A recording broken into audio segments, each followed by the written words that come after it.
Assalamu alaikum, everybody. So just before we begin, I want to give everybody a heads up that we will be broadcasting this talk on YouTube, but we will turn off broadcasting during the Q&A. So inshallah, do be aware of that as we go forward. Firstly, to start, let me pull up my script. Welcome to the Muslim Students Leadership Conference. This is a training conference organized by the Muslim Association of Canada, MAC, in collaboration with various MSAs to help train student leaders in universities, colleges, and schools from coast to coast. We would like to start our sessions with the words of Allah subhanahu wa ta'ala. We're going to go ahead and have Brother Mustafa read us a couple of ayat from Surah Hud.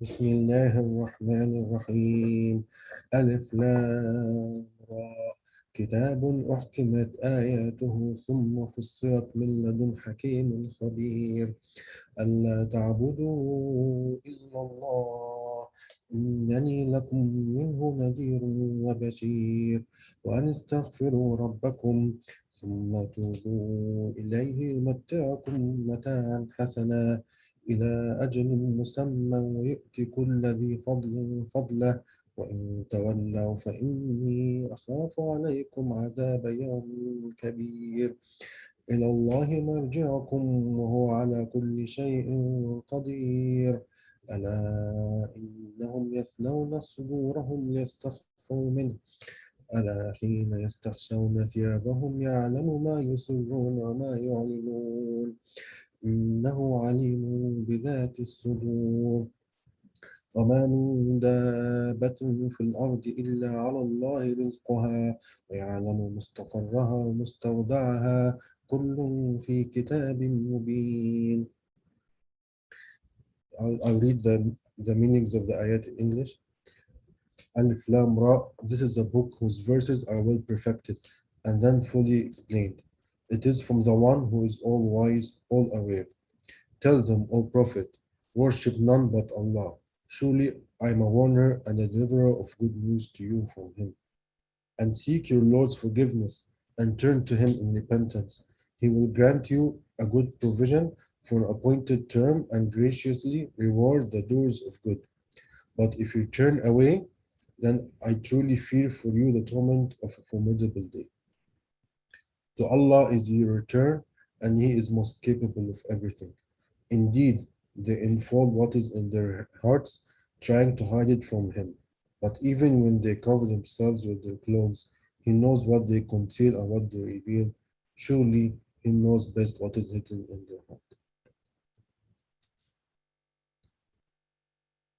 So the reason we chose to start off with this today is because it's a highlight some of the fundamentals in Islam, a highlight some of the fundamentals of where we're coming from in our deen. And I think a lot of times when we're addressing MSA type deans on campus, when we're getting involved with different student groups on campus, for the sake of Allah, obviously, subhanahu wa ta'ala, sometimes we tend to get lost in the details. We sort of lose scope of the bigger picture.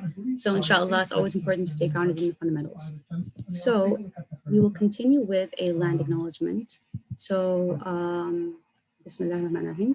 We acknowledge that the proportion of Turtle Island, we now call Canada, has been home since time immemorial to the ancestors of First Nations, Métis, and Inuit peoples. We recognize that in this territory, Indigenous rights holders have endured historical oppression and continue to endure inequalities that have largely resulted from the widespread failure of non-Indigenous treaty people to uphold their responsibilities.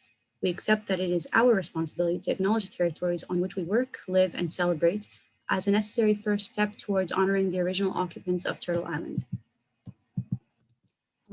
So, Bismillah, our topic today is understanding and addressing needs of students on campus and in the community. And throughout this event, feel free to go ahead and shoot questions in the chat to any of the admin here, and we'll try to address it towards the end during the Q&A portion or throughout, depending on sort of wherever our train of thoughts is leading. Understanding and addressing needs of students on campus and in the community.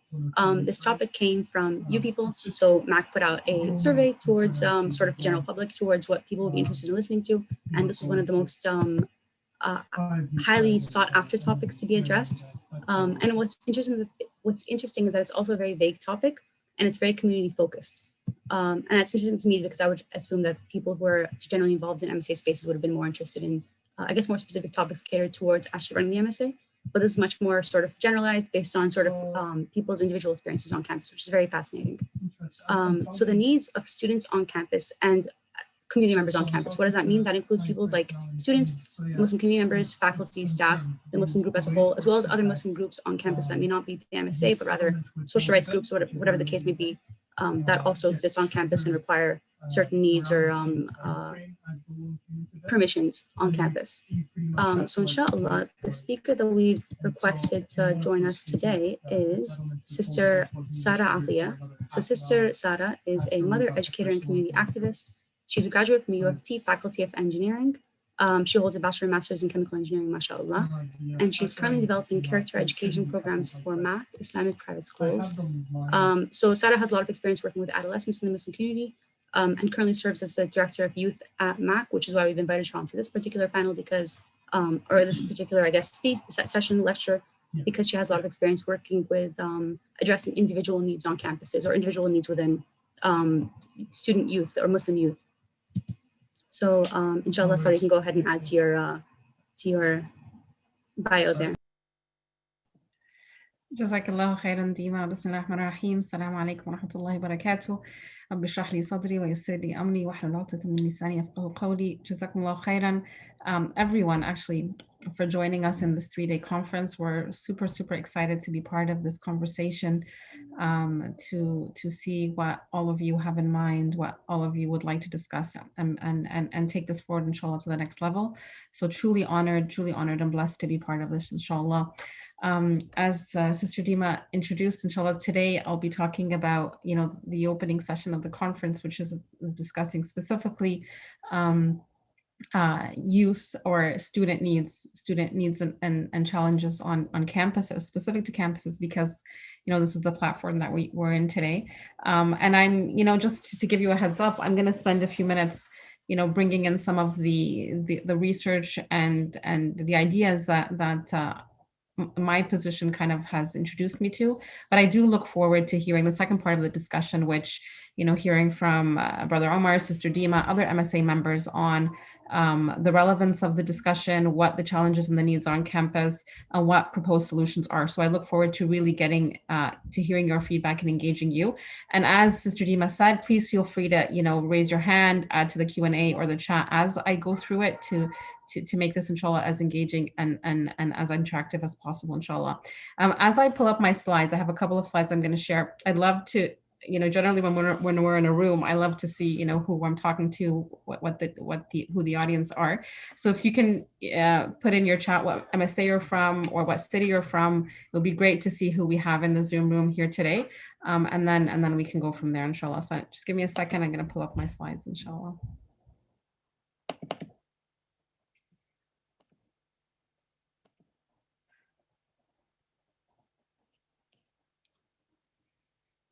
All right.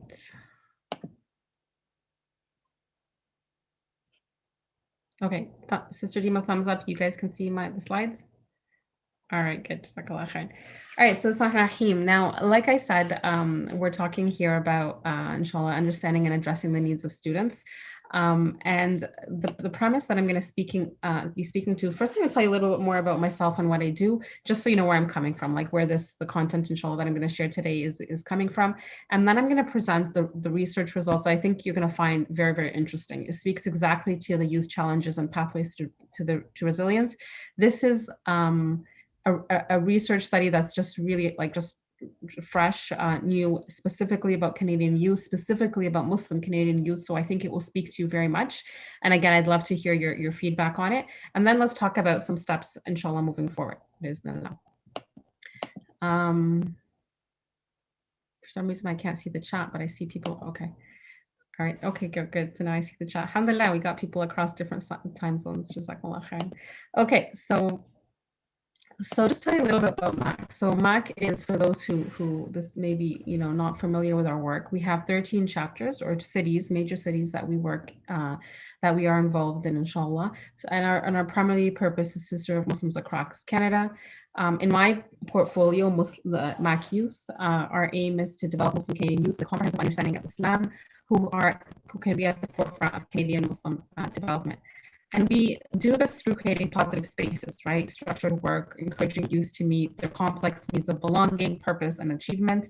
And finally, we have a faith in action approach, where it's all about community service, giving back to the community, and growth. So this is the premise, or the background that I have from a Muslim MAC youth perspective, and that's why we love to work with MSAs, because we feel there's a shared narrative, a shared vision, hoping to help and support one another in achieving this harmony of Muslim youth, both on campus and in the community, inshallah. So the research that I've been referring to. So in 2019, MAC youth, we were doing some work for youth, and we thought, like, we're sitting here, we're planning and organizing for Muslim youth. We need to hear from the youth themselves. We need to understand really what the primary challenges faced by Muslim youth in Canada are. We need to understand what the priorities are right now. And when we did a little bit of a literature review, we found a gap.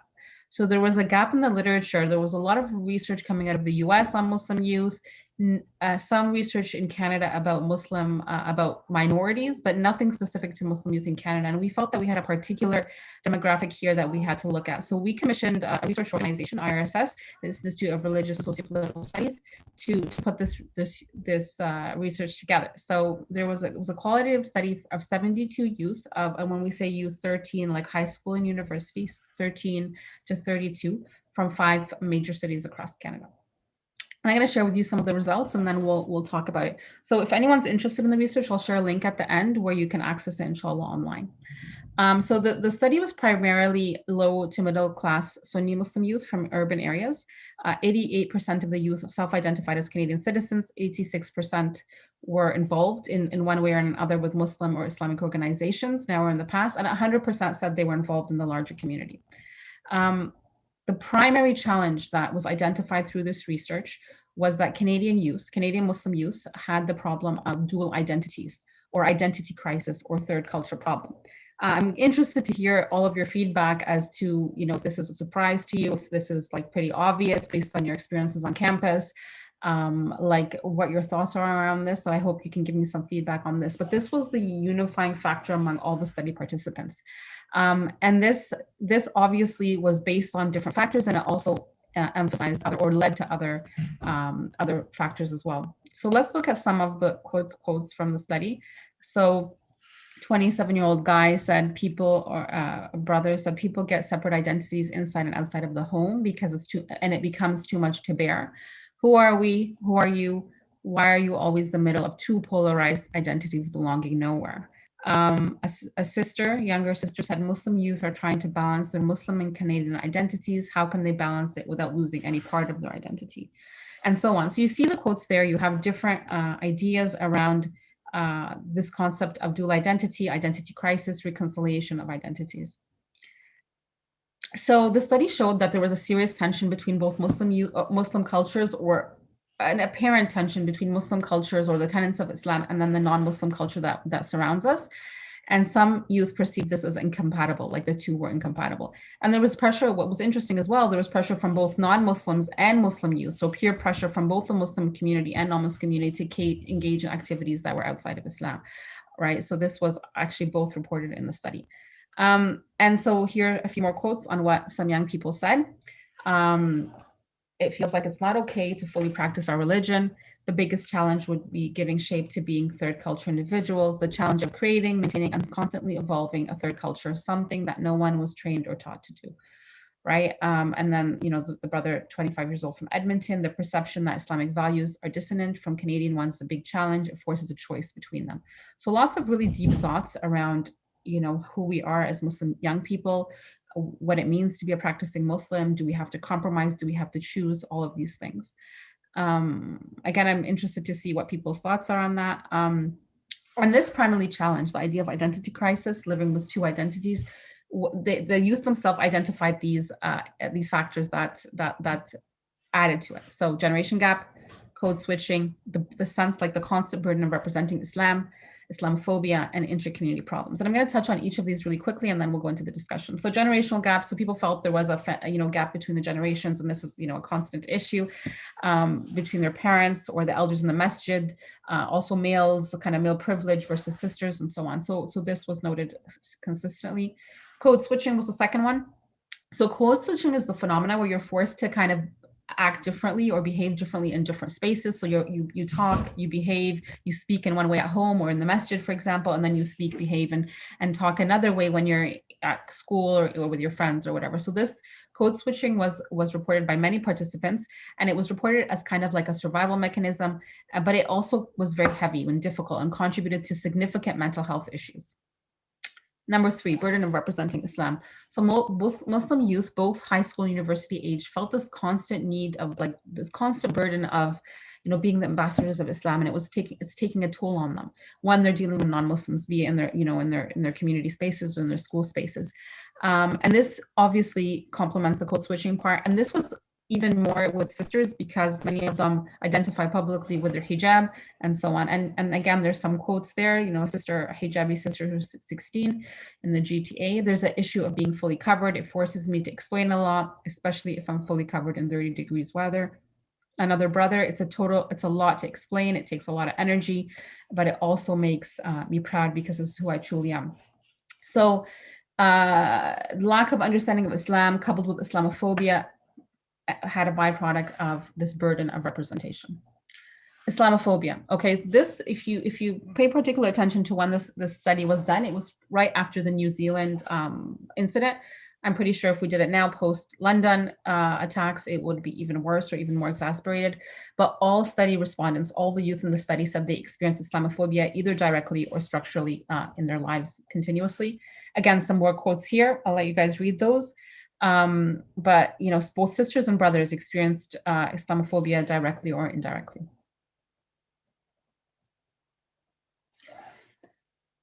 So you have this external pressure of Islamophobia, again, as expected, leading to more mental health issues and trauma.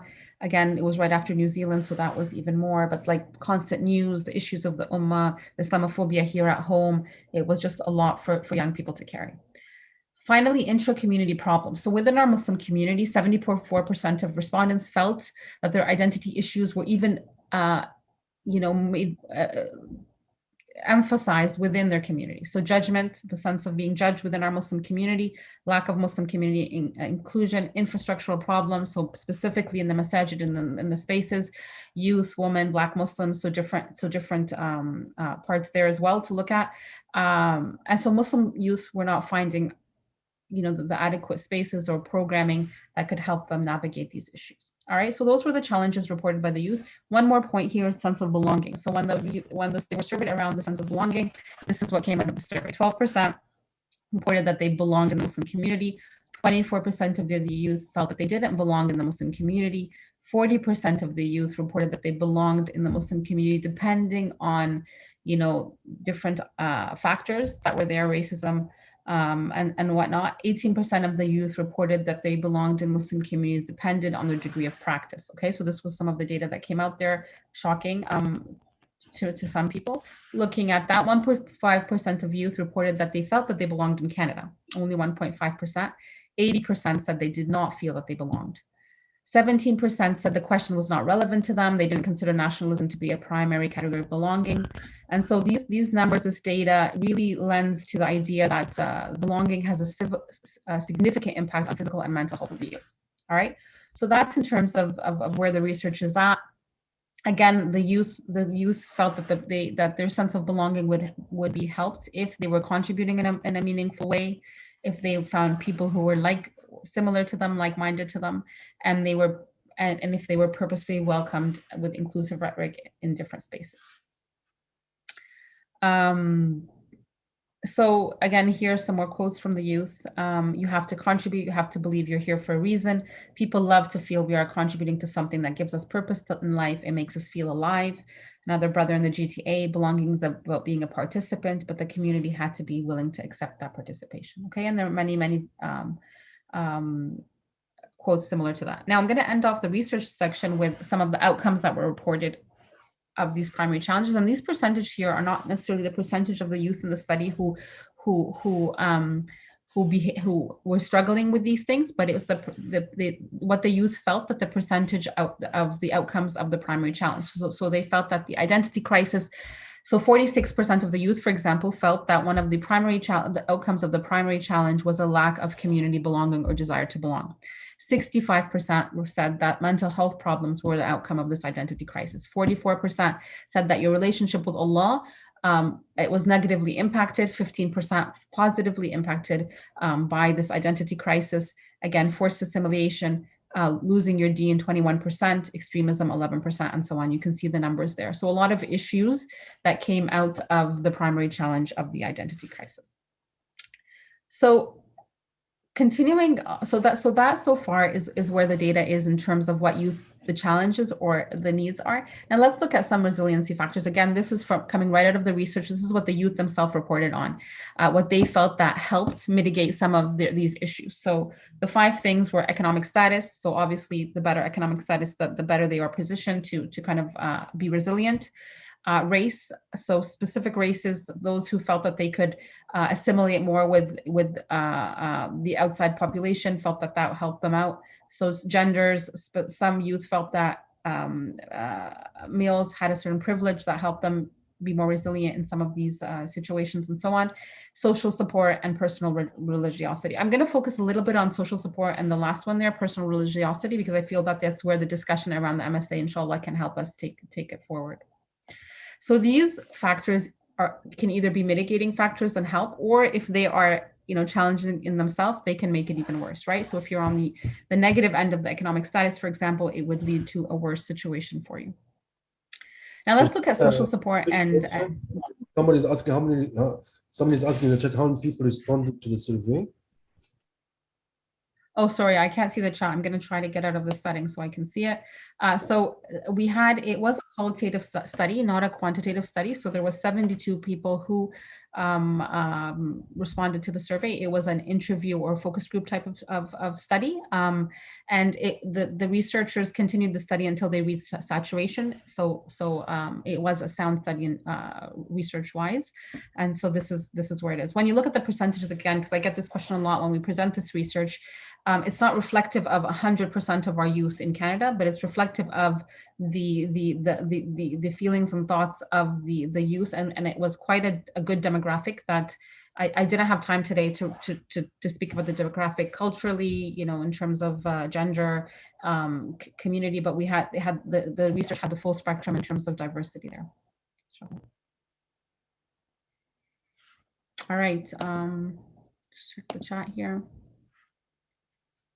Yeah, so the question from Brother Nassim there, is it that 100% of the people are involved in the activities? No, it reflects that if, for example, I think mental health was 64%, so 64% of the youth in the study felt that mental health was a challenge for youth.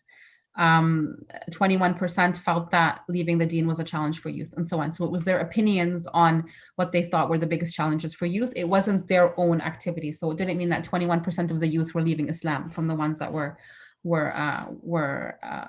surveyed. I hope that makes sense.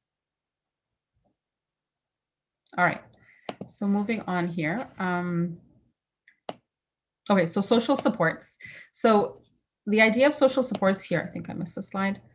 Okay, so the youth themselves indicated that one of the factors for resiliency was to cultivate resiliency with social supports. Well, what does that mean?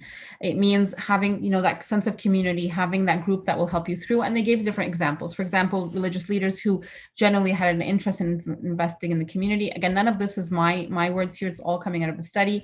Supportive families, so non-Muslim teachers or administrators who supported as well. So having that support from outside of the Muslim community. Close conversations with trusted networks of friends, so things like halaqat or small groups that give you that support, contributing through volunteerism outside and inside of the Muslim community, certain groups, so MAG, MSAs, groups that could help develop the sense of community or social support, and then seeing representation of Muslims in media and spaces. Now, on the flip side of that, there was a lot of peer pressure that affects you negatively in terms of support. And like I said, it was reported that both Muslims, so, if I'm from the GTA, so there's certain high schools or campuses that have a large number of Muslim students. So some would report that they have a negative influence when the Muslim kids are the ones who are doing the things that are unacceptable in Islam and so on. Okay, so this was the flip side of it. Now, if you look at personal religiosity, several studies show that having a strong sense of religious identity leads to resilience, right? So understanding your deen, knowing your deen, connecting to your deen, having that strong foundation was a frame of reference for grounding ourselves in whatever challenges, in front of any challenges we have. In the face of any challenges, that sense of Muslim identity, that sense of being grounded in your deen helped youth in face of, for example, Islamophobia, negative peer pressure, and so on. Okay. And so just to end with the findings, so the research team really said that the youth really had a great deal of clarity upon the challenges of Muslim youth. And they were able to look at the root causes of these challenges, and we spoke about that. And they also were able to identify youth-driven solutions. And it was a lack of support from different stakeholders from different parts of our community that really was making it more difficult for youth to overcome these challenges. So I'm going to stop here and see if anyone has any thoughts or questions. So feel free to put it in the chat or raise your hand, and we'll have more opportunity at the end. Now, just this might come across a little bit negative to start off, but again, the research was around the challenges of the Muslim youth. The second part of the conversation, inshallah, will be about what do we do, right? What are some of the responses or the solutions that we can collectively take as Muslim individuals, as MSAs, and as Muslim community organizations like MAC to help alleviate some of these challenges and support. So I see Brother Ibrahim, you have your hand up, so feel free, inshallah, to go ahead.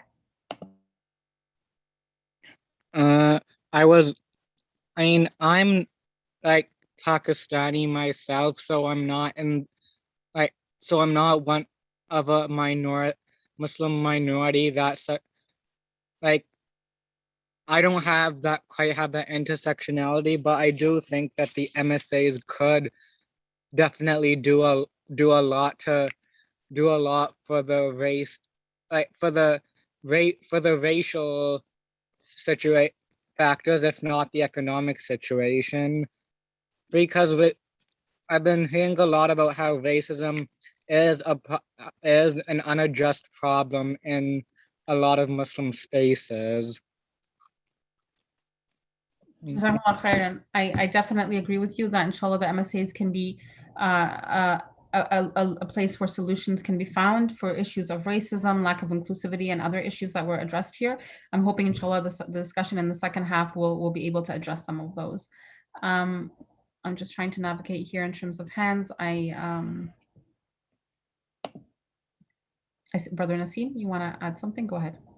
Yeah, for sure. Assalamu alaikum warahmatullah, everybody. This is Brother Naseem from MSA Concordia. I just wanted you to clarify a quick thing for me. So I believe it was in the first couple of slides that in the study, I believe it was like 80% of the youths were involved in the Muslim community in terms of activities. Like 100% of them were involved in like some sort of activities and whatnot. It's just that statistic was a little bit concerning for me, because when we went into the different issues, I saw that there was a substantially higher rate of, in one instance, like suicide for such an active group. I just wanted to make sure that I clarified exactly what it means by like 100% activity. Like, what kind of activities are these guys involved in, like volunteering or what kind of stuff? So again, okay. Yeah, this one right here. Yeah, so right here. So 100% of participated engagement of activities outside of the Muslim community. So that could be sports, it could be extracurriculars, it could be stuff on campus, it could be volunteering. So this was outside of the 86% were involved now or in the past somehow with the Muslim community. So you had about 14% who were not involved at all with Muslim community or Muslim organizations, Islamic schools, mosques, or anything like that. Now, again, if you go back to the slide, that slide around the numbers here throws people off, because it seems to be read. Okay, here you go. This one, right? It seems to be read that, for example, suicide or suicide ideation, 13%. So 13% does not reflect that 13% of the 72 respondents have suicide ideation. The research asked those 72 youth to rate what they thought were the primary challenges of youths in their community. So it was their opinion on what the challenges were. Does that make sense? Is that clear? Yeah, thank you very much, sister. That's a very big difference. I was gonna say, because when I read that initially, I thought it was 13% of the folks.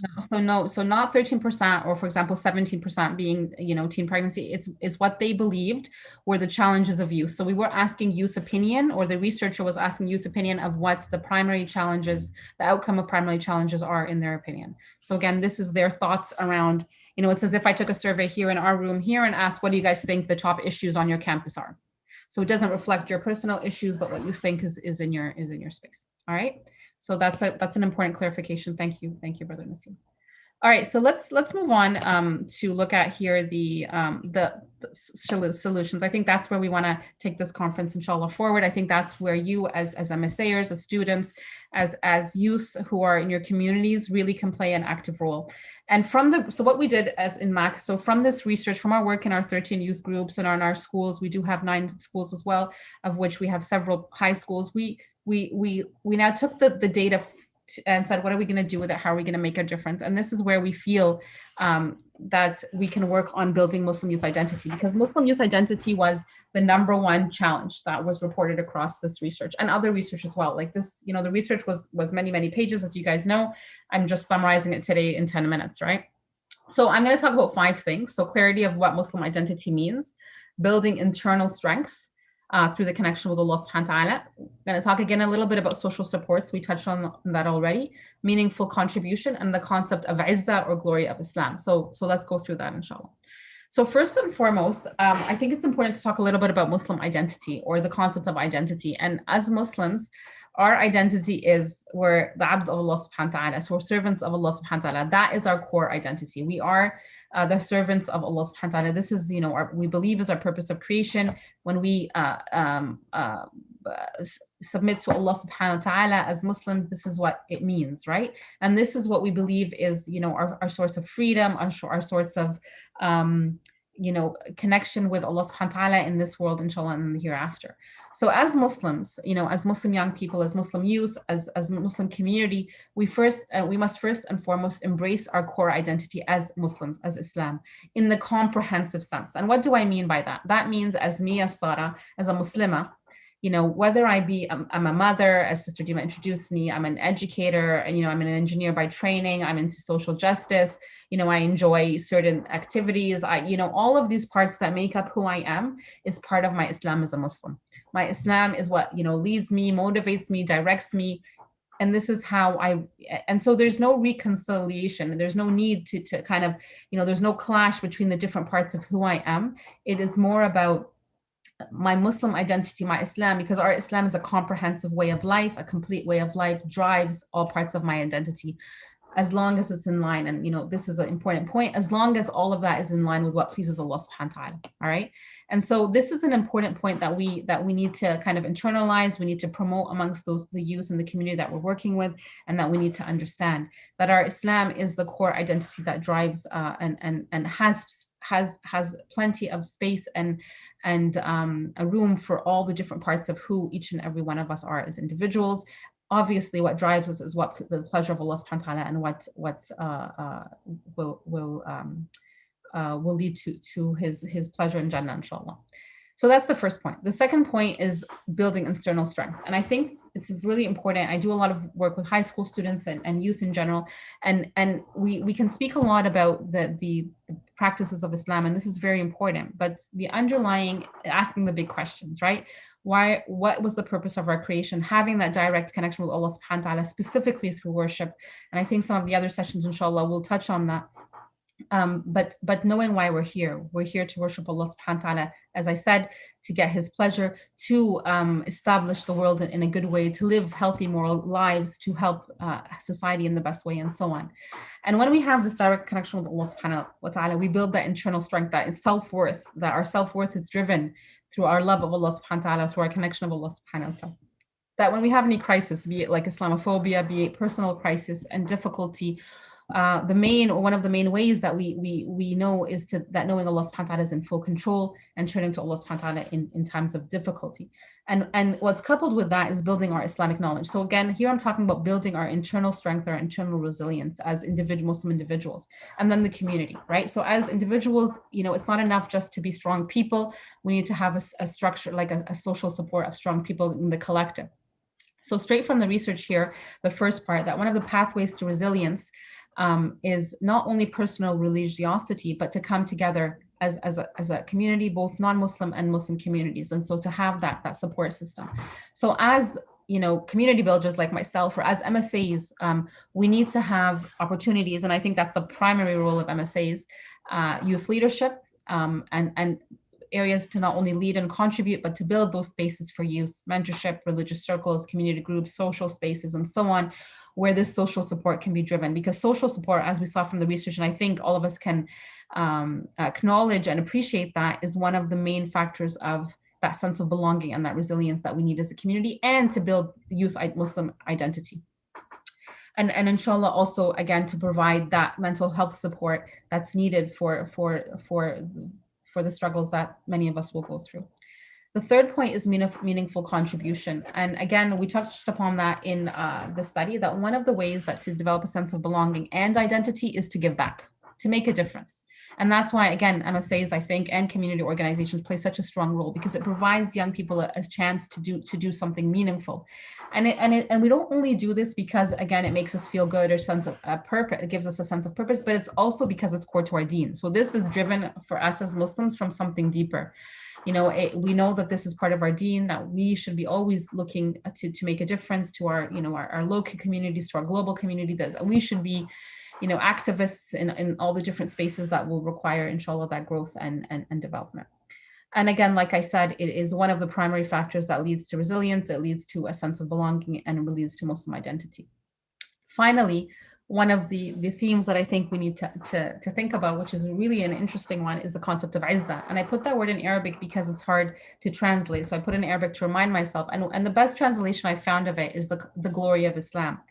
And what that means, I talked about the internal strength. This is the external strength of, that I believe as a Muslim, or that we believe as Muslims, that our strength, our drive, the manifestation of our power, our love for Allah subhanahu wa ta'ala, our love for this deen, our courage to stand up for what's right, all comes from our deen and from Allah subhanahu wa ta'ala. That our izzah, our sense of glory, our sense of strength comes from Allah subhanahu wa ta'ala and from Islam. And it's really important for us to have programming centered around this, that fosters strong, unapologetic Muslim young people, because we are in a difficult time. We have Islamophobia, we have lots of struggles within our community and within our ummah, as was touched upon in the study here. And it can always foster a sense of hopelessness, a sense of weakness, a sense of victimhood. And we want our young people, inshallah, as a community, and as a community as well, to be resilient and to be strong and to have those supports to kind of spring back. And it's also really important to know that we come from a tradition of a resilient ummah.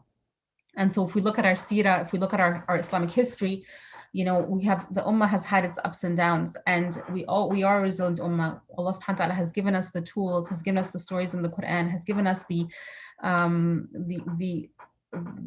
means to spring back stronger with his help. And so we should not be discouraged, in times of difficulty. We should hold our heads up high. We should wear our hijab with confidence as Muslim sisters, and we should embody our Islamic values and practices with that kind of strength and izzah that I talked about. So I think it's important to have this narrative, to talk about it in our Jum'ahs, to talk about it in our halaqat, to have programming that gives each other that sense of strength, and so that we can face a lot of these issues. And so I'm going to end here, and I hope, inshallah, we have some time, Sister Dima. I hope you can let me know how we are in terms of time, and how you'd like to have the Q&A. I have my email there if anyone would like to reach out. I also have the link there to the publication, so I can copy that into the chat if it's going to make it easier for people to copy, and then, inshallah, we can open it up for discussion, inshallah. Golden, inshallah. So we do have a bit of time left. I believe we end at 7 p.m. Is that right, Mustafa? Yeah, if the Q&A, if there are a lot of questions, we can finish after 7. But yeah, let's see how. Okay. Okay, inshallah. So we do have a couple of minutes, 17 or so left, inshallah. So we do have a bit of time. We'll go through by raising hands, and if there's a lull in conversation, then I have a list of questions I prepared for myself. So Ibrahim, you can start us off with the first question.